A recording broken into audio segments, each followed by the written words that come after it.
exciting because it's the next iteration of artificial intelligence. What generative AI allows you to do is to ask questions of the world's data by just typing in a question. And if we think back to science fiction, that's what we've all wanted to do. We've just wanted to be able to ask the computer a question, and the computer, with all this knowledge, is able to come up with an answer.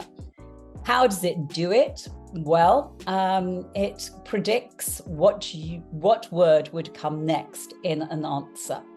And it does that by having accessed enormous amounts of data. We call them large language models.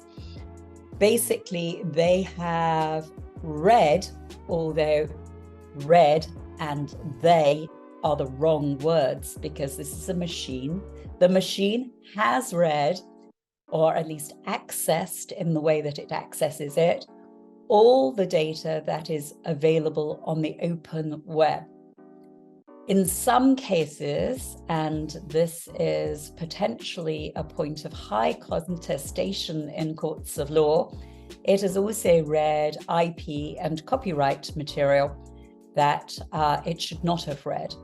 And so we will see a lot of courts involved in those conversations.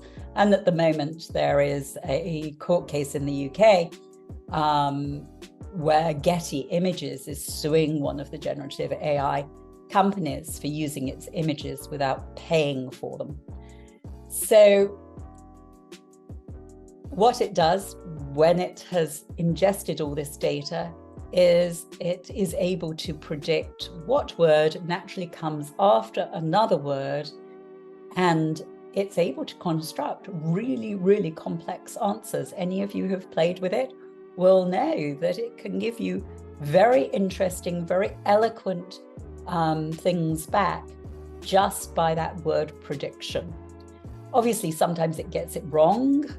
In the AI community, we call it hallucinating. It's basically just lying to you. And that in itself is another problem, because we need to be able to get to a point where we can trust the outputs of the machine. Because as it feeds back the lies, it comes across those lies and then repeats them again. What are the benefits of generative AI? Well, as I say, we will be able to ask questions. All of us can use AI now. And that's hugely democratizing of the tool. It means small and medium-sized enterprises that could not have used AI in the past can. But when we talk about it, we also need to recognize that all the data and the bulk of the data in the world is created in America first, and then Europe and China. But of course, we can't access China's data. And the rest of the world, if you look at a data map of the world, looks as if it's starving, whereas America looks pregnant with data. So there are a number of data challenges in terms of the data that these large language models are using. They're not actually using the world's data. They're using a small subset. And we are beginning to talk about digital colonization because we're taking our content derived from data from America and Europe to the rest of the world, and also expecting them to use that content. That's difficult in itself because obviously different cultures need different answers. So lots and lots of really beneficial parts of generative AI, but also some really big challenges ahead of us.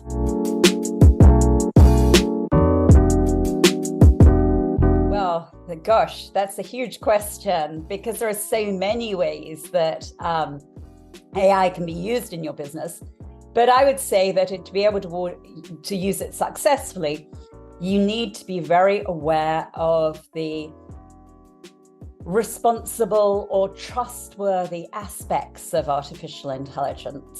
So you shouldn't be deploying artificial intelligence, or if you're creating it yourself, designing it and developing it without a very good eye to the ethical considerations. We call it responsible or trustworthy AI now, because those are the things that might well affect your successful deployment. If you don't get it right, there is the possibility of serious damage to the company, not just in terms of brand value and customer loss, but also financial loss. We're seeing now more and more regulators moving to actually start suing people who are using AI irresponsibly or without the necessary trust components built into it. And nobody wants to be the company that is untrustworthy as far as artificial intelligence is concerned. Not a good look. Some of the most common deployments are in human resources. So using artificial intelligence to help you talent spot.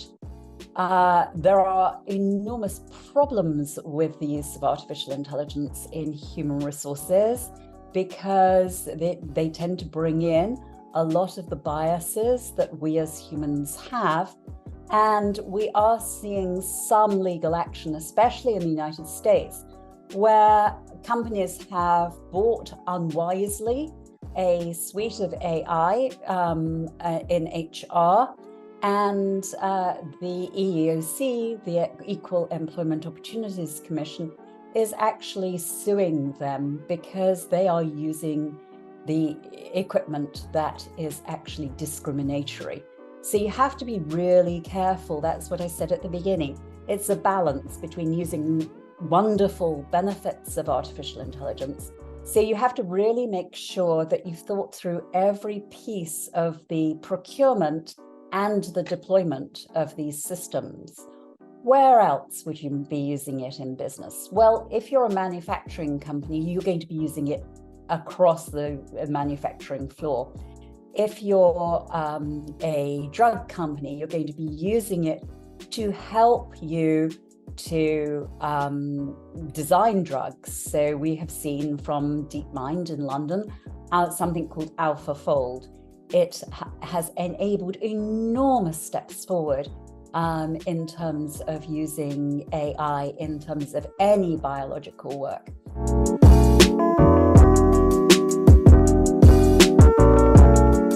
Great question, because it's getting out my crystal ball and rubbing it a bit. But undoubtedly, generative AI is a huge change that we are going to be we're seeing now.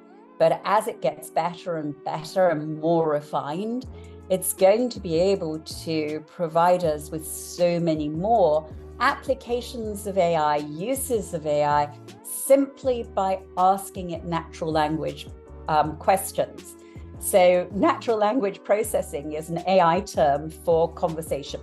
It's what the computer is doing when it's understanding the language that you type in. So no more coding apart from people who are elite coders, so the PhDs of the world, but you and I will be able to, and can already, ask the computer questions by typing it on our phone or on our keyboard, and along comes the answer. You and I can ask the computer to code something for you, and we can ask it in natural language, type it in, and out comes the answer. So it's a hugely powerful and hugely transformative technology.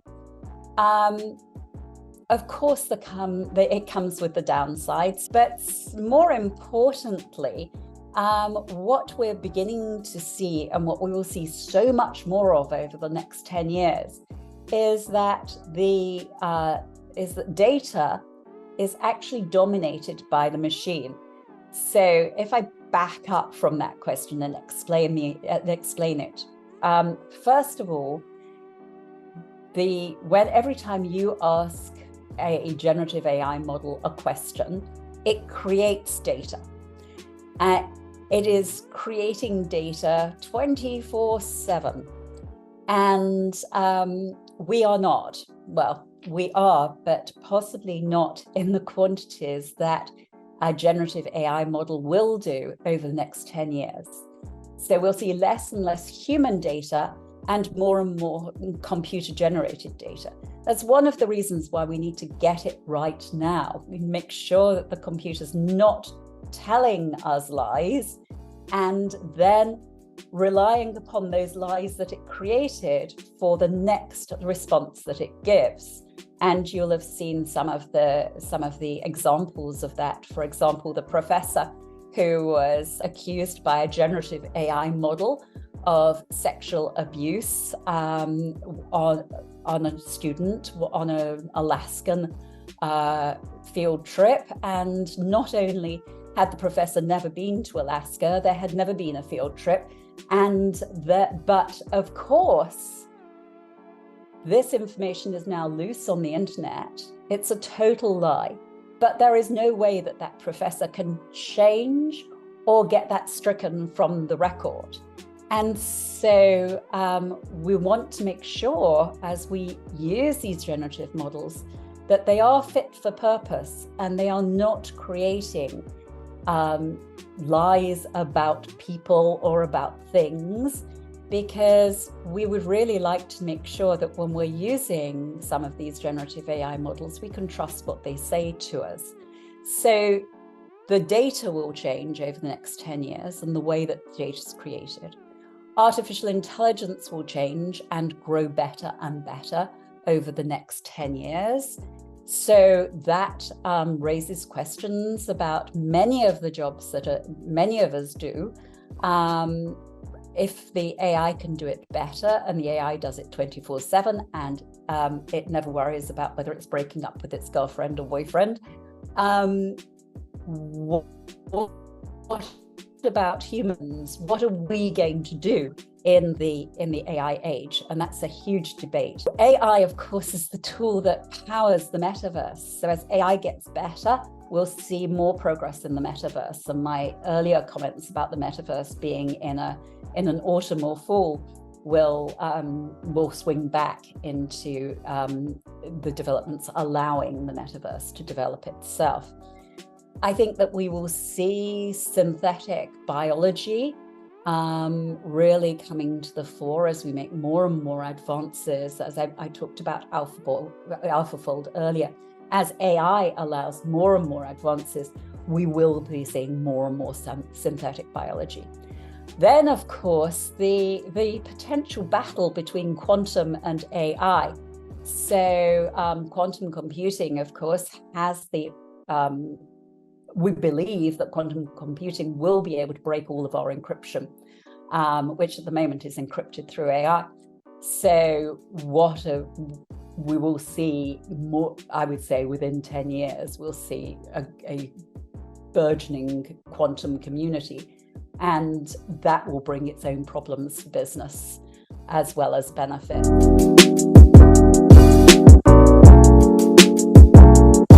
It's important to make use of the latest technologies in the same way as it would have been important for Kodak to notice that there was a change coming in the way that photographs were taken.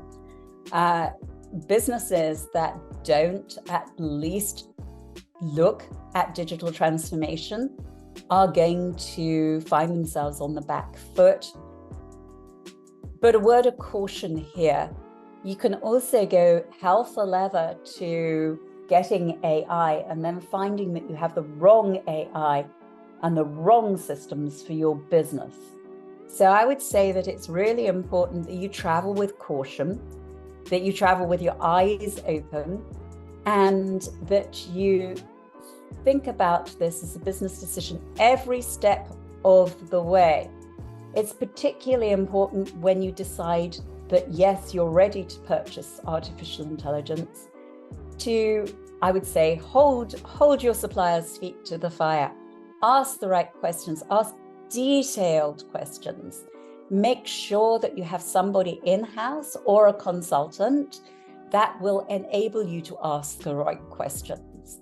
Because as we all know, one of the greatest wastes of money is digital transformation if you don't ask the right questions and do it correctly.